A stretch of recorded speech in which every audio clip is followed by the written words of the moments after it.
Our team has found that provinces across Canada are owed more than $1 billion in unpaid fines. More than $1 billion at a time when they could really use the money, the pandemic forcing them deep into debt. And some of these are fines that date back decades. Albert Leung is with us this morning. He's part of the team that's been investigating. He's in Toronto.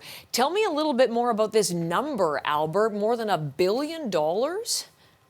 You're absolutely correct. Well, our team contacted every single provincial and territorial justice department in Canada to ask exactly how much money was owed to them in unpaid fines. All but Alberta replied, which is why potentially that tally could actually be more than the $1.3 billion you just mentioned. Everything from your average speeding ticket all the way up to multi-million-dollar fines against corporations. I just want to give you some examples of some of the fines that stood out for us. One of the oldest fines of significance dates back to 1994. Someone in Newfoundland and Labrador owes $72,000 in driving infractions. The largest single fine was in Quebec, where a fraudster convicted under the Securities Act owes $13 million. And the oddest one, someone in Regina managed to rack up $68,000 in parking tickets in just 4 years, all unpaid.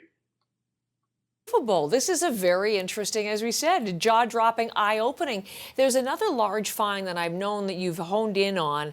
Not the largest, but it's one that's tied to news headlines that I think people will very much remember. Explain why it caught your attention.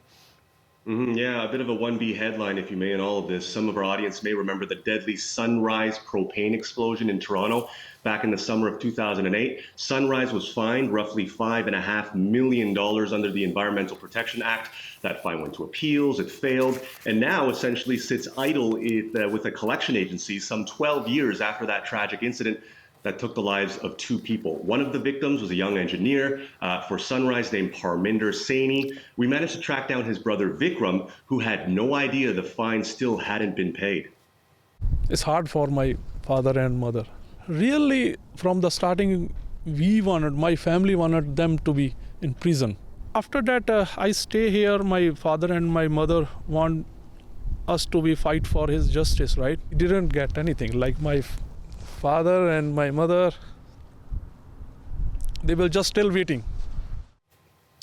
So at a time when the provinces and territories could really use the cash, as we've said, Albert, what's being done to recover the amount they're owed? Well, that's a great question. The City of Toronto, for its part, says about 95% of fines are paid on time with little to no fuss, and that better technology and better record keeping is actually helping them increase their collection rates year after year. But there are these so-called scofflaws that live among us that continue to break the rules, and perhaps on the government side of things, a lack of urgency to get them to pay up. Toronto alone is owed more than $500 million in unpaid fines. Just one example of a cash-strapped city in this country trying to budget plan during the pandemic. Albert, thank you so much. Really appreciate it. Albert Leung is part of our CBC News investigative team.